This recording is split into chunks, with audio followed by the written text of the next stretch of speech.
So in this video we're going to have a look at the Ace from Flattley Guitar Pedals. It's a clean tone booster pedal. It's actually really interesting, so you're going to want to hear what Paul has to say about it. And speaking of which, Paul, tell me about this. Yeah, sure. So it's a clean tone booster. It gives you clean boost, so it doesn't add any dirt if you're on a dirt channel. So you say clean boost is like just overall kind of volume? Yeah, but it's clean. It doesn't add any more clipping to your dirt sound if you're using dirt sound.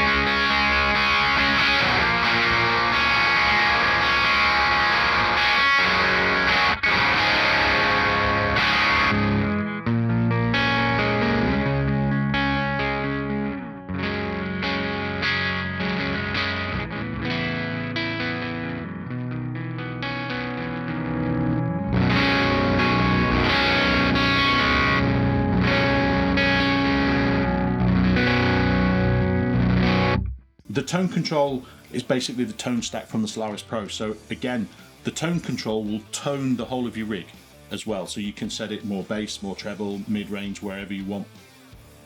When you engage the boost with it as well, you can either just have it as boost and put the tone to sort of like a unity tone, so that you're just getting clean boost if you're soloing it, etc.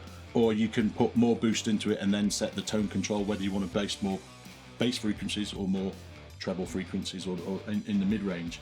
It's also nice to have it in the signal chain after the dirt sounds, because you get the maximum amount of the audio lift in it. So if you want to boost the solo or like a riff, or just you've got like a guitar part that you really want to stand out more in a mix, in a live mix, that would be the way to run this pedal. Yeah, but you can have it before the dirt pedals, and it does something similar, but it changes the sound slightly. Not adds more dirt, but you get different tones from the tone side of the pedal. And each of these controls has like a point where it becomes sort of unity gain. Yeah, so halfway point, unity gain on the volume side, and halfway unity tone on the tone side. If you run a low amount of boost on the pedal as well into the modulation side, it really makes them sparkle and sing without clipping.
It's also fair to note that you could use it on an acoustic guitar as well. So it will make the acoustic guitar, particularly if you're using an acoustic guitar that doesn't have a preamp on it, etc., with the graphics side, it will give that a real big uplift, and it will make it sound very punchy and articulate, like you're maybe finger picking with that sort of metallic sound that you get from the strings.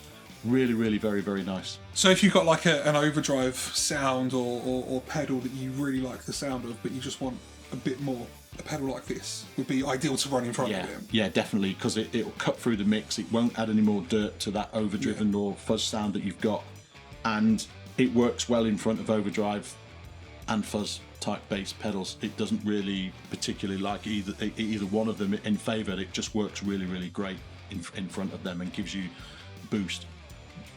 Using it as a tonal control as well is also very effective as well, so because it will do the whole of the rig. So even if you're just going straight through the amp and you don't use pedals as such, even putting that in front of the amp, it will give you an additional tonal control in front of the amp, so you can make your Strat guitar sound like a Les Paul by boosting the bass frequencies, and make your Les Paul sound more like a Strat sound by boosting the treble frequencies. It's really, really versatile. That's really interesting because it's such a simple looking pedal, but by the sounds of it, it's almost like it's a bit of a Swiss Army knife pedal. Yeah. Especially if you're like, you know, you're a touring musician or you play live a lot and you use house amps and you're not sure what you're going to get. You can really like tailor your sound to whatever it is you've been given or that kind of situation. Yeah, I mean, the way I look at this pedal, I look at it not as a primary pedal, but I look at it as an enhancement pedal, okay, to any rig. You know, it's great. It'll slide in anywhere you want it to, really, but it enhances. So it's not really a primary pedal like an overdrive or a fuzz, it's an enhancer. Yeah.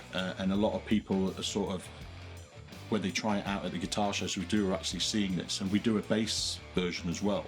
And the bass player guys are so taken with it because it makes the bass become more punchy and articulate that it's really, really nice, that it comes over very well. So if you've got a rig that you love and you want it to sound better, buy this.